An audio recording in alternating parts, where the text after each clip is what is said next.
Tidak ada yang mengantisipasinya.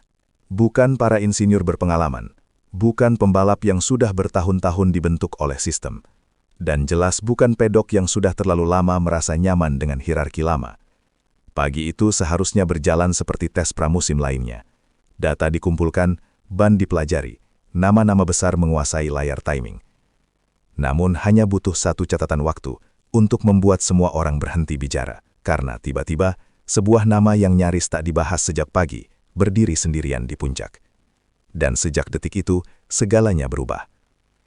Tes Moto3 2026 dimulai tanpa drama, cuaca bersahabat, jadwal rapi. Tim-tim besar fokus pada pembalap yang sudah mereka kenal luar dalam. Perhatian utama tertuju pada rider Spanyol. Mereka adalah produk sistem yang telah mendominasi kelas ini selama bertahun-tahun. Akademi kuat, jam terbang tinggi, jalur karir yang jelas. Sementara itu, di salah satu garasi, Veda Ega Pratama menjalani pagi yang hampir tak diliput kamera. Tidak ada kerumunan media, tidak ada ekspektasi besar yang dibicarakan. Ia keluar lintasan seperti pembalap lain, tidak memaksa, tidak terlihat agresif, hanya satu demi satu lap yang terlihat, rapi. Lalu, tanpa peringatan, catatan waktu itu muncul. Bukan tercepat sementara, bukan kejutan satu sektor. Itu waktu tercepat sesi. Dan suasana langsung terasa berbeda. Tapi reaksi awal itu hanyalah getaran kecil sebelum guncangan sesungguhnya terasa. Awalnya, banyak yang mengira itu kebetulan, ban baru, slipstream. Faktor lintasan. Namun layar timing tidak berbohong. Nama itu tidak turun, tidak tergeser, tidak menghilang setelah satu lap. Justru sebaliknya, setiap kali sesi berjalan, sektor demi sektor kembali menunjukkan keunggulan. Bukan di satu titik tertentu, tapi hampir di semua bagian trek. Di pit lane, mekanik tim lain mulai saling melirik. Data dibandingkan diam-diam. Grafik dipelototi lebih lama dari biasanya. Beberapa pembalap Spanyol kembali ke lintasan lebih cepat dari rencana.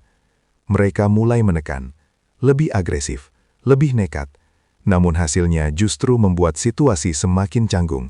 Jarak itu tidak menyempit, ia melebar, cliffhanger. Dan saat frustrasi mulai terlihat di balik helm, tekanan sebenarnya baru saja dimulai. Yang paling mengganggu bukanlah satu lap cepat, melainkan apa yang terjadi setelahnya. Long run dimulai. Biasanya, disinilah pembalap muda mulai goyah. Ban menurun, konsentrasi pecah. Namun lap demi lap tetap konsisten. Tidak ada fluktuasi liar, tidak ada koreksi berlebihan. Kecepatan itu terlihat tenang. Di pit lane, ekspresi berubah. Bukan kagum, melainkan waspada. Beberapa orang mulai berbisik soal setup, tentang gaya berkendara yang berbeda, tentang pendekatan yang tidak biasa terhadap motor Moto3 generasi terbaru. Tidak ada yang berani bicara terbuka, namun bahasa tubuh mengatakan segalanya. Ini bukan lagi kejutan menyenangkan. Ini mulai terasa seperti ancaman, cliffhanger.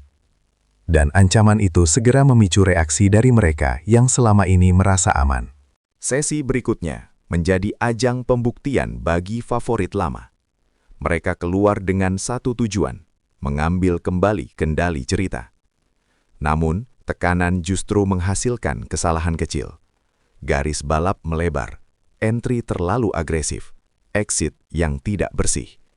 Sementara itu, satu motor tetap stabil. Satu pembalap tidak terpengaruh hiruk-pikuk di sekitarnya.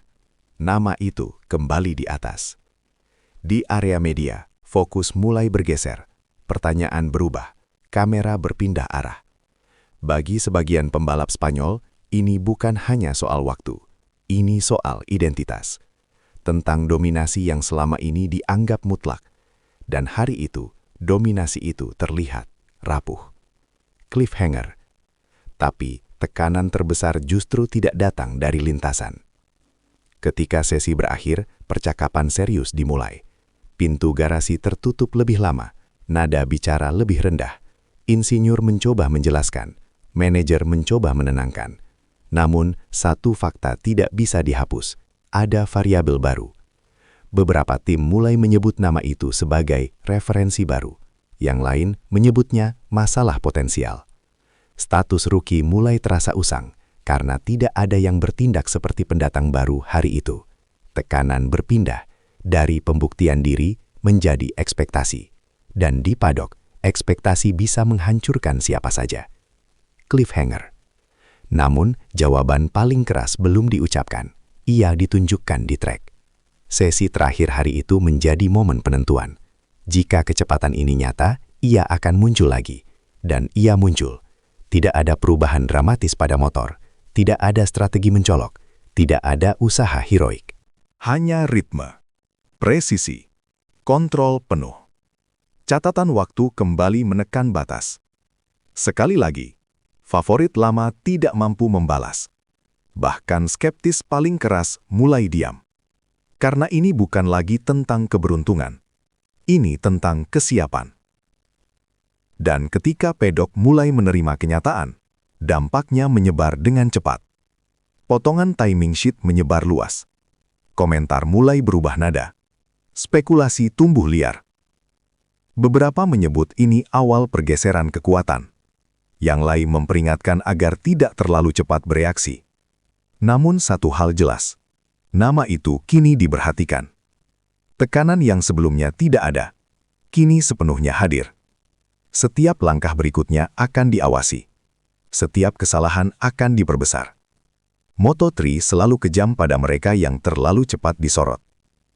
Tapi hari itu bukan tentang apa yang bisa salah, melainkan apa yang sudah berubah.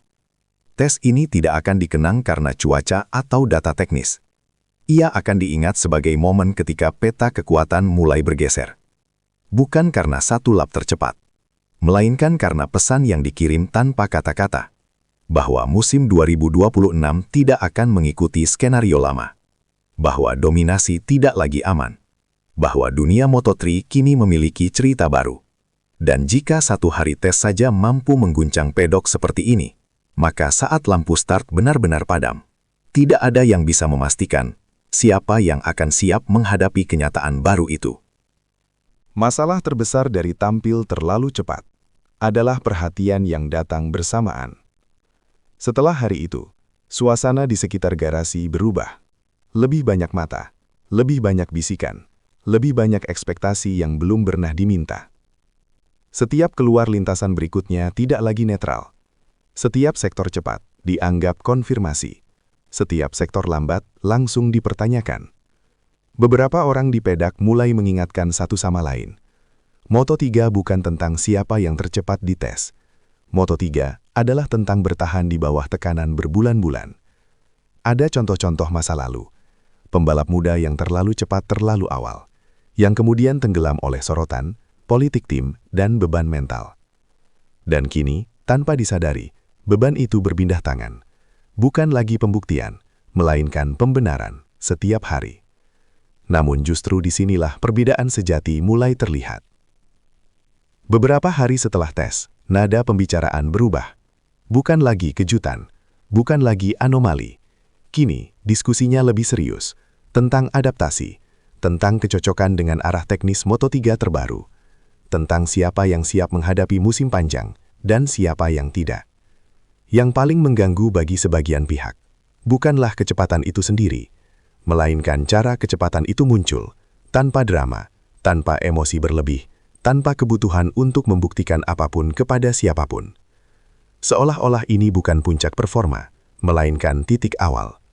Dan di pedok MotoGP, tidak ada kalimat yang lebih menakutkan daripada menyadari bahwa ancaman terbesar belum menunjukkan seluruh kemampuannya.